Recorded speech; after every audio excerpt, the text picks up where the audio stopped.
भक्तों, जरा ध्यान से सुनना।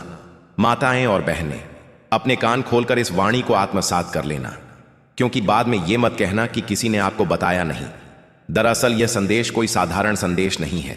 यह तो मां की कृपा है, माता रानी का आशीर्वाद है जो आपके पास इस वीडियो के माध्यम से पहुंच रहा है। मां स्वयं चाहती हैं कि उनके बच्चे बर्बाद होने से, अनजाने पापों से और जीवन की कठिनाइयों से बच जाएं। याद रखो, जब भी मां अपने भक्तों को आगाह करती हैं तो इसका अर्थ होता है कि कोई बड़ा शुभ अवसर आपके जीवन में दस्तक दे रहा है, और वही अवसर है शारदीय नवरात्रि का पर्व।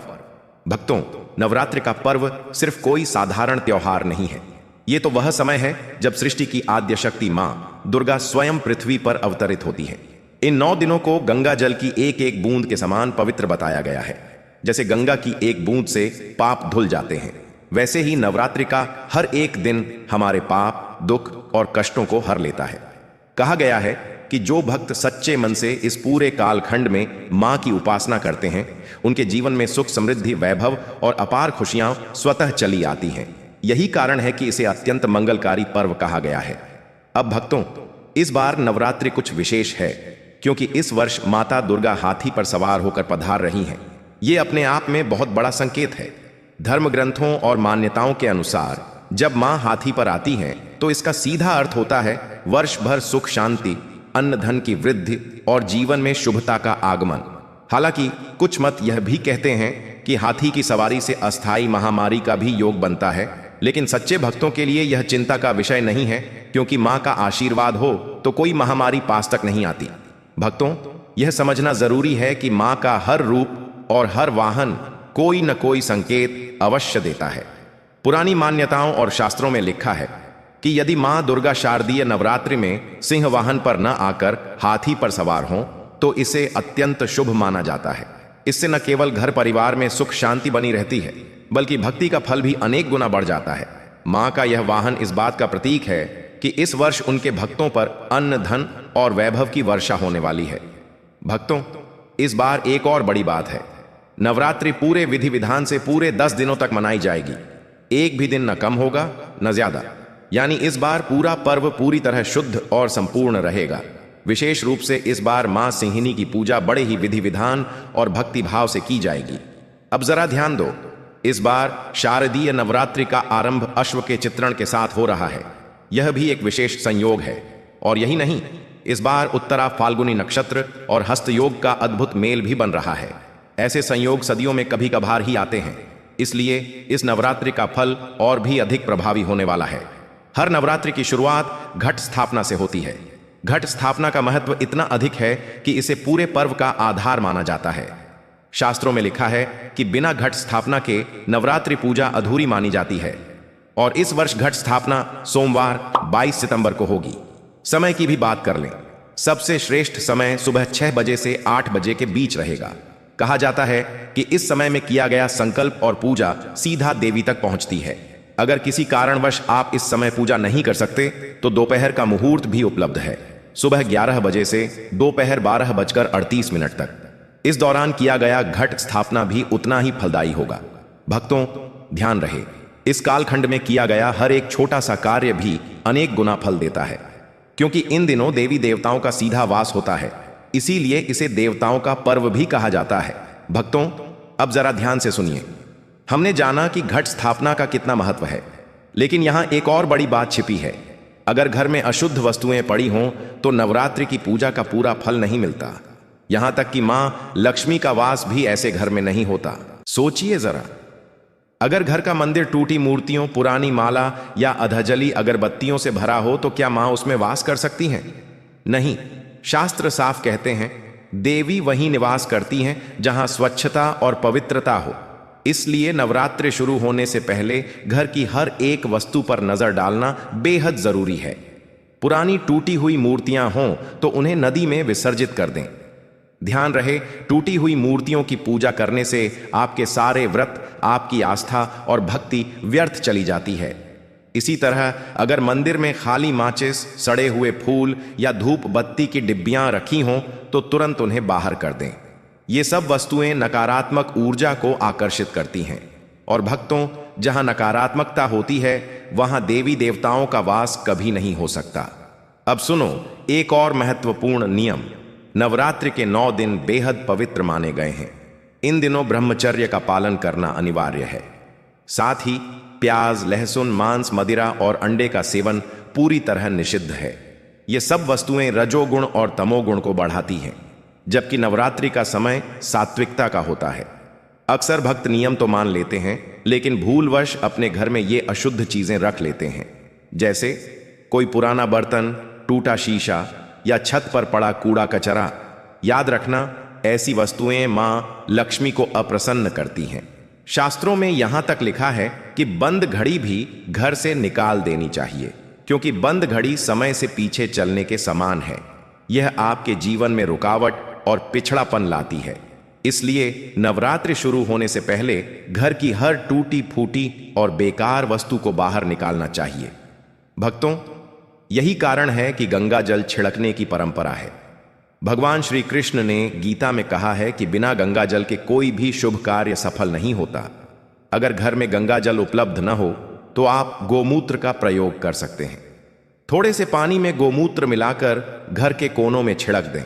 इससे घर का वातावरण पवित्र हो जाता है और नकारात्मक ऊर्जा तुरंत समाप्त हो जाती है।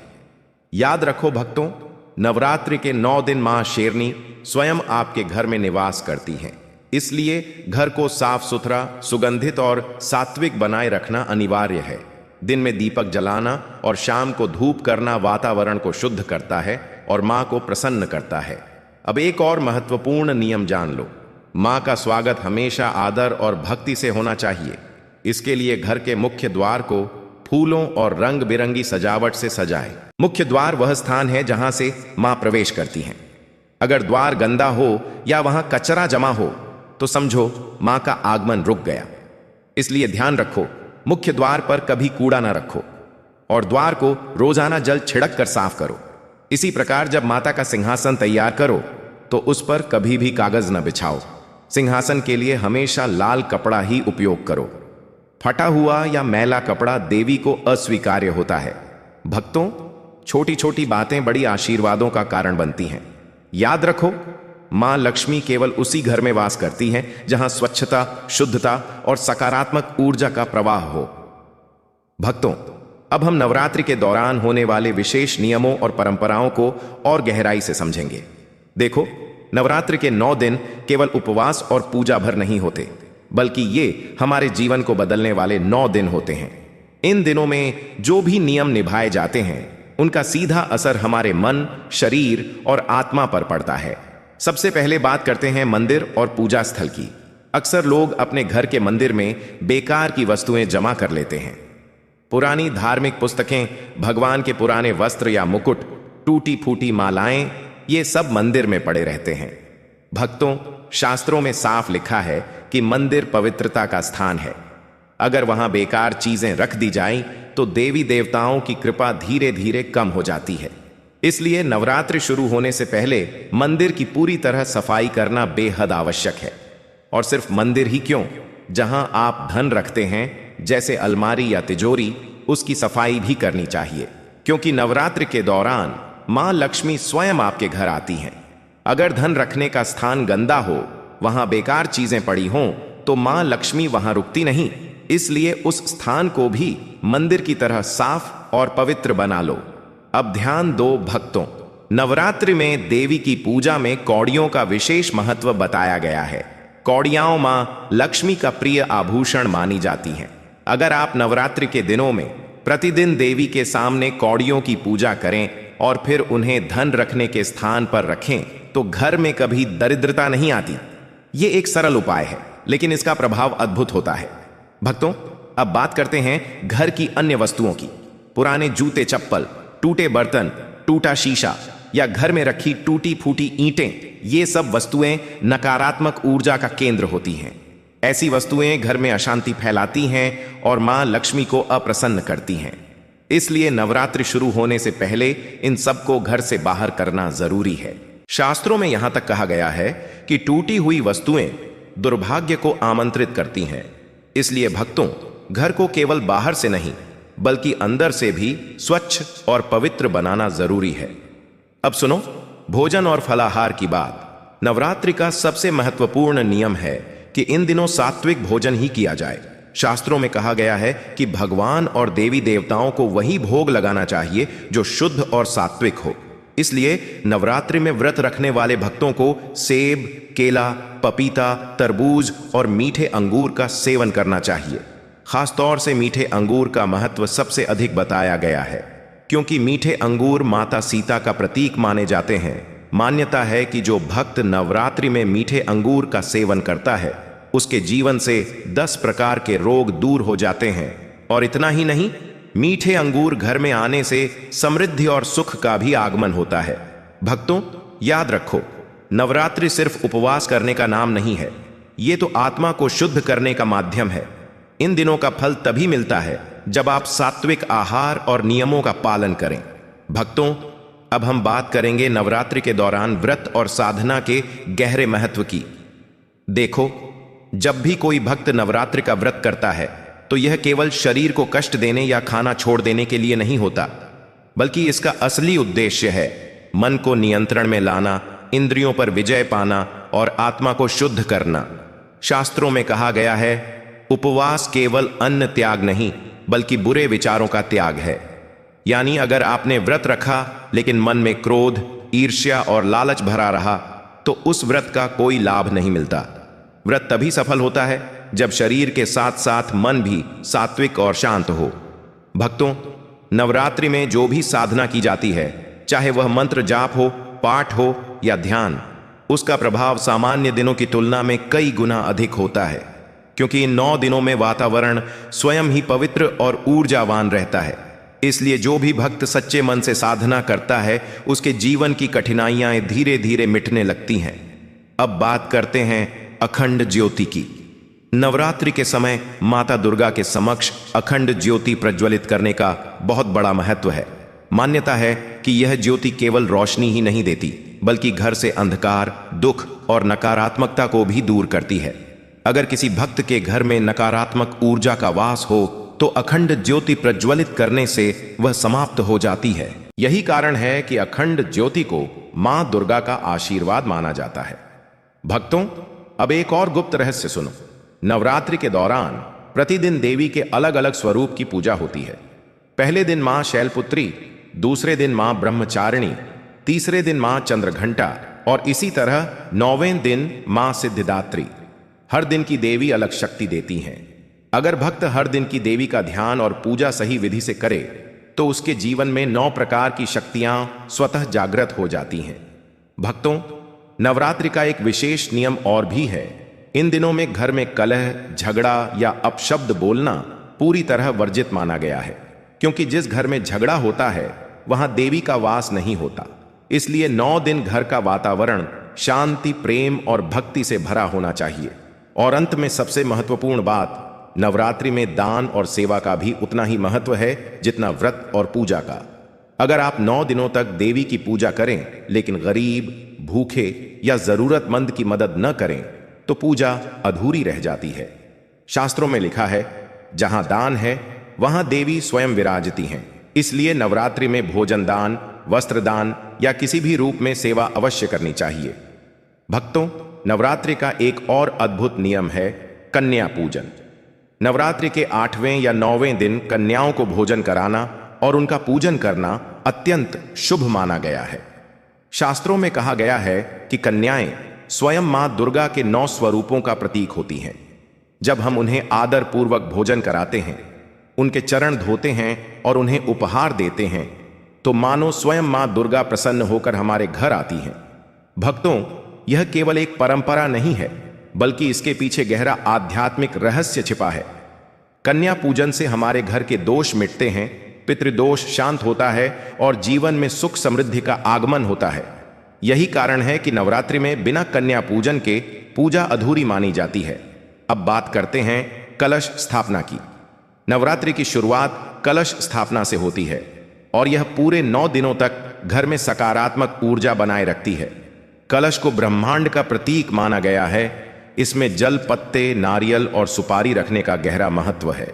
जब भक्त कलश की स्थापना करता है तो मानो वह पूरे ब्रह्मांड को अपने घर में आमंत्रित करता है।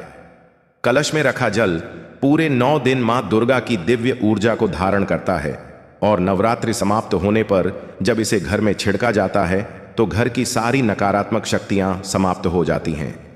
भक्तों, अब एक और विशेष नियम जान लो। नवरात्रि में रात के समय देवी के भजन, कीर्तन या मंत्र जाप करने का फल कई गुना अधिक मिलता है। रात को वातावरण शांत होता है, चारों ओर सन्नाटा छा जाता है और उस समय भक्त का मन देवी में अधिक गहराई से लीन हो जाता है। इसलिए कई साधक रात भर जाग कर जप करते हैं। मान्यता है कि रात के समय किया गया एक मंत्र जाप दिन में किए गए 100 जपों के बराबर फल देता है। और भक्तों, नवरात्रि में एक और चीज का विशेष ध्यान रखना चाहिए, स्वच्छता और पवित्रता। न केवल घर और मंदिर की, बल्कि शरीर और मन की भी। शरीर को स्वच्छ रखने के लिए प्रतिदिन स्नान और साफ वस्त्र धारण करना आवश्यक है। मन को स्वच्छ रखने के लिए बुरे विचार, अपशब्द और नकारात्मक भावनाओं से दूर रहना चाहिए, क्योंकि मां दुर्गा उन्हीं के घर और हृदय में वास करती हैं जिनका मन और तन दोनों निर्मल होते हैं। भक्तों, नवरात्रि के इन 9 दिनों में एक और विशेष परंपरा है, जवारे बोना, जिसे घट स्थापना के साथ किया जाता है। मिट्टी से भरे पात्र में जौ बोए जाते हैं और पूरे 9 दिन तक उनकी सेवा की जाती है। ये जौ धीरे धीरे अंकुरित होकर हरे भरे पौधों का रूप ले लेते हैं। भक्तों, इन जवारों का रहस्य बहुत गहरा है। दरअसल ये जौ हमारे जीवन में समृद्धि और उन्नति का प्रतीक है। जैसे जौ के अंकुर धीरे धीरे बढ़ते हैं, वैसे ही भक्त के जीवन में सुख, समृद्धि और सफलता बढ़ती है। नवरात्रि के अंत में जब ये जवारों को विसर्जित किया जाता है तो मान्यता है कि देवी मां भक्त के घर में निरंतर वृद्धि और उन्नति का आशीर्वाद देती हैं। अब सुनो भक्तों, नवरात्रि में रामायण और देवी भागवत का पाठ भी विशेष महत्व रखता है, क्योंकि इन ग्रंथों में देवी की महिमा और शक्ति का विस्तार से वर्णन किया गया है। अगर कोई भक्त नवरात्रि के 9 दिनों में प्रतिदिन इन ग्रंथों का पाठ करता है तो उसके घर से समस्त कष्ट और बाधाएं समाप्त हो जाती हैं। इतना ही नहीं, शास्त्रों में कहा गया है कि ऐसा करने से पूर्व जन्मों के पाप भी नष्ट हो जाते हैं। भक्तों, अब बात करते हैं भोग और नैवेद्य की। नवरात्रि में प्रतिदिन देवी को अलग अलग भोग अर्पित करने का विधान है। पहले दिन घी, दूसरे दिन चीनी, तीसरे दिन दूध, चौथे दिन मालपुआ, 5वें दिन केले, छठे दिन शहद, 7वें दिन गुड़, 8वें दिन नारियल और 9वें दिन तिल से बने व्यंजन। मान्यता है कि इन विशेष भोगों से मां दुर्गा अत्यंत प्रसन्न होती हैं और भक्त की मनोकामनाएं पूर्ण करती हैं। और हां भक्तों, नवरात्रि में एक विशेष नियम है कि इन 9 दिनों में घर में प्याज, लहसुन और मांसाहार का सेवन पूरी तरह वर्जित है। ये सभी तामसिक भोजन माने गए हैं और तामसिक भोजन से मन अस्थिर हो जाता है। इसीलिए जो भक्त सच्चे मन से देवी का आशीर्वाद पाना चाहते हैं, उन्हें इन 9 दिनों तक केवल सात्विक भोजन ही करना चाहिए। अब एक और गहरी बात सुनो, नवरात्रि के दौरान ध्यान और मौन साधना का भी अद्भुत महत्व है। अगर भक्त प्रतिदिन कुछ समय मौन रहकर देवी के स्वरूप का ध्यान करता है तो उसका मन दिव्य ऊर्जा से भर जाता है। मौन साधना से आत्मबल बढ़ता है और साधक के भीतर छिपी शक्तियां जागृत होती हैं। यही कारण है कि कई महान संत और साधक नवरात्रि में मौन साधना को सबसे बड़ा तप मानते हैं। अगर आपको यह जानकारी उपयोगी लगी हो और आपने आज कुछ नया सीखा हो तो नीचे दिए हुए 3 काम जरूर कर दीजिए, ताकि हमारा काम और बेहतर हो और हम आपको आने वाले त्योहारों के लिए और भी अच्छी सामग्री दे सकें। लाइक करना मत भूलिए, यह छोटे से क्लिक से हमें बहुत प्रेरणा मिलती है। सब्सक्राइब कर दीजिए हमारे चैनल को, ताकि भविष्य में आने वाले हर शुभ अवसर और जानकारी आप तक तुरंत पहुंच सके। कमेंट बॉक्स में जय माता रानी लिखकर अपने अनुभव और प्रश्न साझा करें। आप क्या उपाय किया करते हैं? आपका मनपसंद भोग कौन सा है? या किस दिन की पूजा से आपको सबसे अधिक फल मिला? हमें बताइए। भक्तों, कमेंट में लिखिए जय मां लक्ष्मी और अपने घर के लोगों के साथ इस वीडियो को शेयर कीजिए, ताकि आपकी तरह और भी लोग मां की कृपा पा सकें। वीडियो को अंत तक देखने के लिए धन्यवाद। मां आपकी रक्षा करें और आपका हर कष्ट दूर करें। जय माता रानी, जय मां लक्ष्मी।